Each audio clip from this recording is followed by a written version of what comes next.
Hello guys, how are you? कैसे हैं आप सब? उम्मीद करता हूं आप सब लोग खैर आफियत से होंगे। मैं हूं मलिक ज़ुबैर और आप देख रहे हैं अपनी पसंदीदा चैनल एडुकेट विद मलिक, जहां आपको दिल और दिमाग दोनों से पढ़ाते हैं। गाइस, हम MHI03 हिस्टोरियोग्राफी के block 2 unit 5 Greco Roman historiography पढ़ते हैं।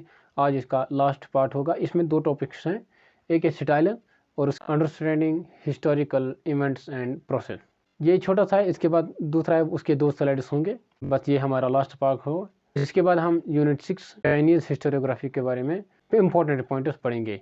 तो चलिए शुरू करते हैं। सबसे पहले जो ग्रीको रोमन हिस्टोरियोग्राफी लिखी जाती थी उसके स्टाइल्स कैसे हुआ करते थे।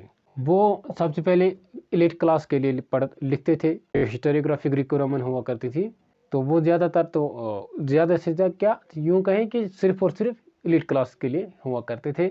और उसमें जो ऑरली भी वो हुआ करते थे, मतलब ज़बानी एक दूसरे को बोलते थे और वो जनरेशन से जनरेशन तक पहुंच जाता था। बाद में उसे हैंड डाउन करना शुरू किया गया था, लेकिन पहले वो ज़्यादातर ऑरली हुआ करते थे। और उन जो उसमें सेंटेंस लिखे जाते थे वो क्राफ्ट किए जाते थे केयरफुली, क्योंकि ताकि वो ट्रांसलेट भी हो सके। और बहुत सारी वजूहात हुआ करते थे जिसकी वजह से जो सेंटेंस थे वो लिखे जाते थे बिल्कुल केयरफुली। तो एक छोटा सा टॉपिक था बीच में। अब हम नेक्स्ट टॉपिक की ओर बढ़ते हैं। Guys, moving to the next slide. ये लास्ट स्लाइड है हमारे टॉपिक का और हमारे यूनिट का। वो ये है understanding historical events and process. इसमें हम ये पढ़ेंगे कि जो उस वक्त के हिस्टोरियन हुआ करते थे वो क्या करते थे, वो डिटेल लिखते थे, डिटेल नैरेटिव कर रहे थे। नैरेटिव का मतलब है मैंने किसी से सुनी है बात या पढ़ता हूँ या किसी से, और उसके बाद मैं उस चीज़ का रेफरेंस भी देता हूँ, उसको कहते हैं नैरेटिव। आज तो रेफरेंसेस है, लेकिन उस वक्त तो रेफरेंस नहीं दिया जाता थे, तो वो डिटेल हुआ करता था। लेकिन उनको वो सेंट्रल इवेंट बनाते थे और उसके बाद उस पर वो डिस्कस करते थे, वो डिटेल लिखते थे।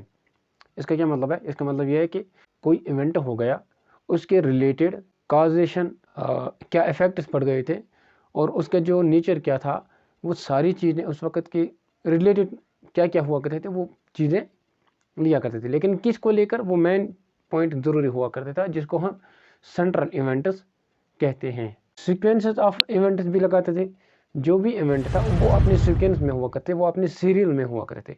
किसी इवेंट को पहले, लास्ट को उससे पहले, या जो पहले हुआ करता उसको बीच में या लास्ट पे ले गया, ऐसा नहीं होते थे, हुआ करता था ग्रीको रोमन हिस्टोरियोग्राफी में। तो उनको केयरफुली लोकेट किया जाता था अपने टाइम और अपने उस हिसाब के साथ उस स्पेस में।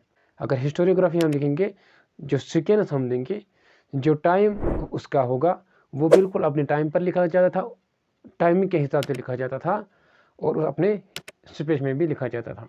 जो ऑथर्स थे वो वर्क कर रहे थे उन रेंज ऑफ आइडियाज़ पर जो ज़्यादातर उस वक़्त के पढ़े लिखे जो थे लिटरेट पर्सन थे उनके सुनते थे, जो उन्होंने शेयर किया होता था। तो गाइस, हमारा आज का MHI03 हिस्टोरियोग्राफी का ब्लॉक 2 का जो यूनिट 5 था ग्रीको रोमन हिस्टोरियोग्राफी, वो आज ख़त्म हुआ। अब हम यूनिट 6 की ओर बढ़ेंगे जिसमें हम चाइनीज़ हिस्टोरियोग्राफी के बारे में पढ़ेंगे। मिलते हैं अगले वीडियो में, तब तक के लिए दीजिए इजाज़त। Bye bye.